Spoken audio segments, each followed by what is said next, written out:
Hi Siblings and family, Michelle here. I hope that this video finds you all healthy and safe. We are desperately missing seeing all of you guys in our group sessions, but we're also very excited and looking forward to the day that we can have you all back and we can all enjoy each other's company and that supportive and uplifting environment that you guys have helped us create over the years. And I think that for me personally, one of the things that I miss the most is my puppy classes. I love my puppy classes. You're probably thinking, well, duh, Michelle, everybody loves puppies. And you're not wrong. But I think the reason I am most passionate about puppies is because while it is a very small period of time in reference to the lifespan of your dog, it is one of the most vital, and it can be packed with so much beneficial knowledge and experience that can prepare your dog to mature into the best adult dog that they could possibly be. So for all of you puppy owners out there, this video is for you. We are going to be covering some broad topics, showing some different exercises that I do in puppy class that can be beneficial at home. Please get creative, come up with your own things, expand off of what I've shown you, post pictures, videos of it in the comments. I'm sure we could all use some puppy content right now.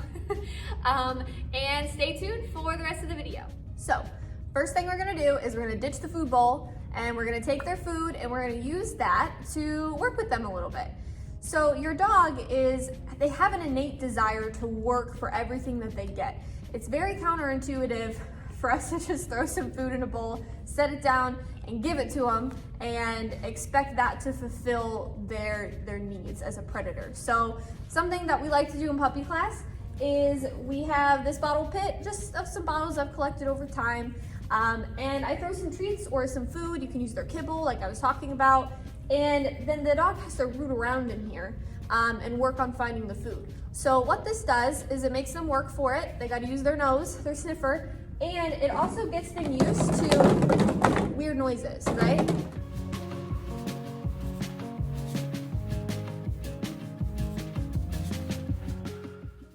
All right, next up is different surface textures and different elevations. This is important because it helps them be more confident when they encounter these different environmental changes as they mature. It also gives them better body awareness so that they know where their feet are and what they're doing with them.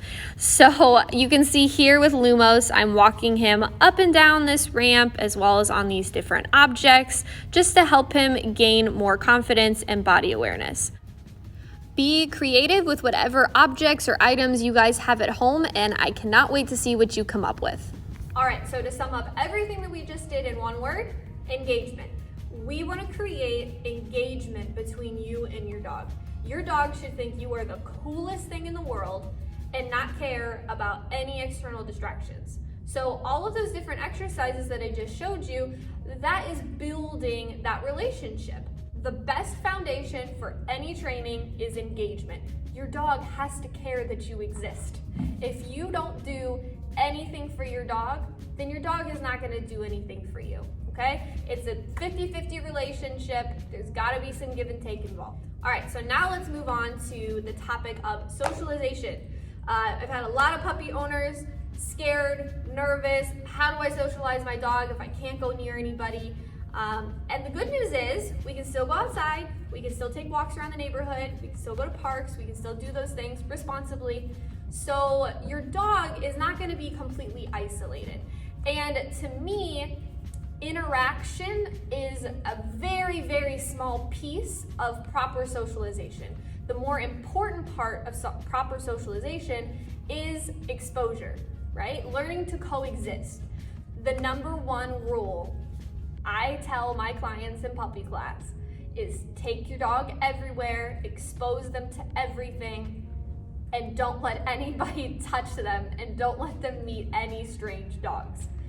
The reason I tell people that is because, again, we're creating engagement with you. If you take your dog on a walk and you let every one of your neighbors pet your dog, and then they learn that the walk is exciting because of other people, not because of you.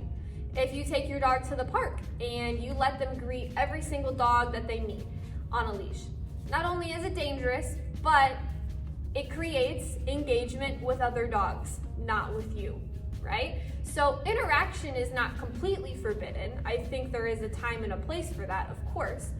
But the more important piece is just learning to coexist and be exposed to those distractions, but learning to ignore them, right? If you don't want an adult dog who drags you on a leash to go greet every single person and every single dog that they see, then best practice, create those habits now.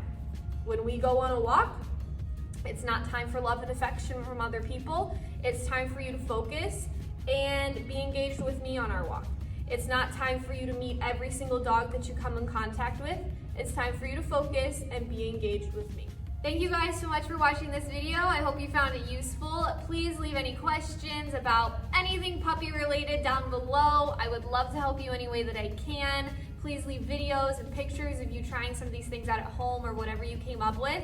And until we're able to see you all again, stay healthy, stay home, and train your dog.